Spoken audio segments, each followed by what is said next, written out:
Would you rather be an assistant for P. Diddy? Oh my God. Get the baby oil away from me, please. Or be an assistant for Jeffrey Epstein?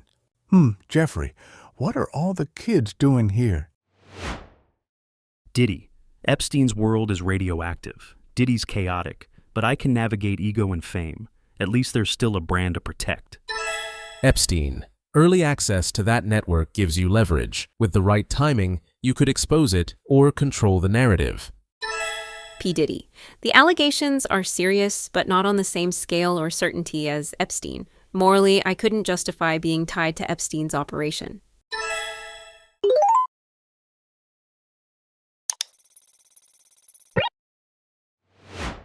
Would you rather give an entire village free food and water for 6 months or get 1 year early access to GTA 6? The village. Feeding people isn't just charity, it's impact.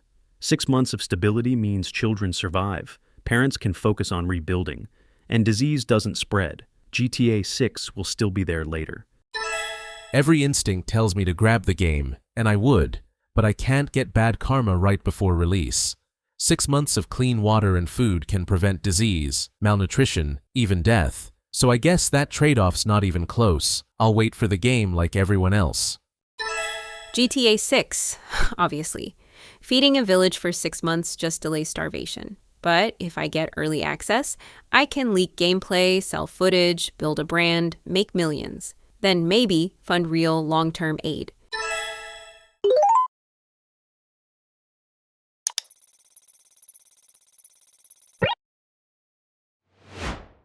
Would you rather be the face of a small failed cryptocurrency scam or massively raise the rent of 100 single moms with multiple kids each? I'll take the crypto scam. Being the face of something shady sucks, but if it's small and already failed, the damage is limited. Raising rent on struggling moms and their kids, that's systemic harm with lasting consequences. Raise the rent easily, because short-term pain forces adaptation.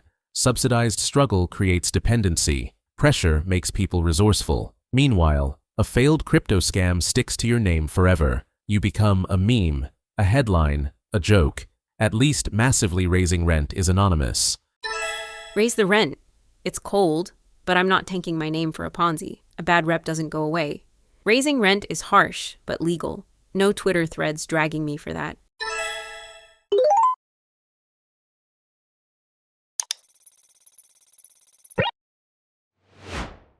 Would you rather spend 10 years in Guantanamo Bay for a crime you didn't commit or be free, but everyone thinks you're a disgusting, dirty, bottom-of-the-barrel pedophile?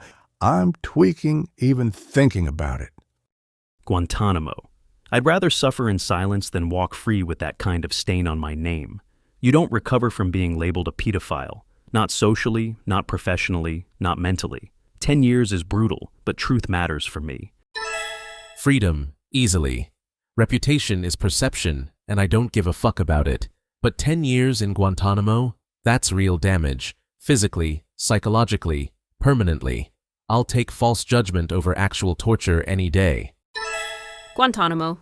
Public perception might be irrational, but it defines your life. Being seen as a pedophile ruins everything. I'd rather endure hell knowing who I am than live free under a lie that makes life unlivable.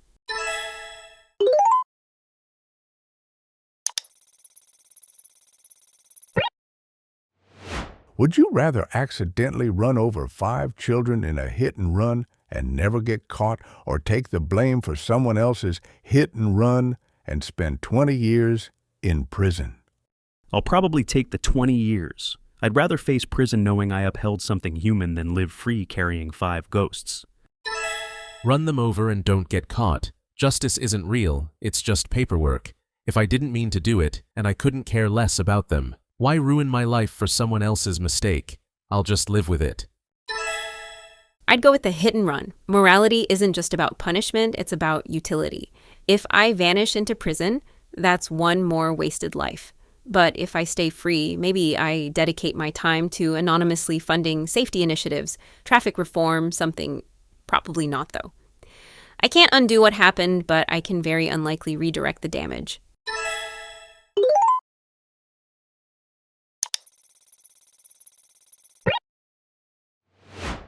Would you rather personally tell a Make-A-Wish kid the celebrity couldn't be bothered, or personally deliver eviction notices to a homeless shelter?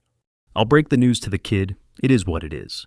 Evicting an entire homeless shelter is mass displacement of the most vulnerable. No amount of just doing my job justifies that. Easy.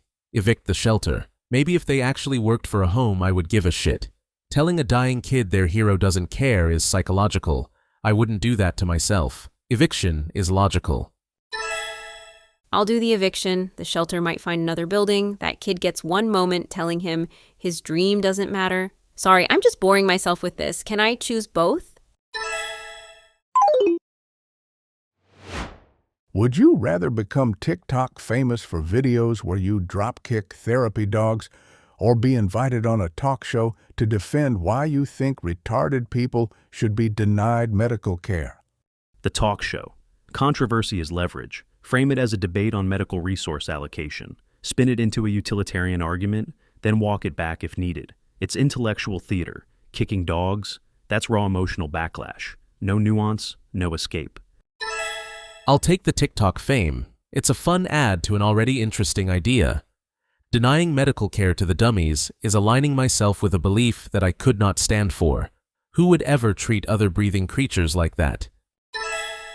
I always wanted to be TikTok famous, so you know my answer. I'll just eat the backlash.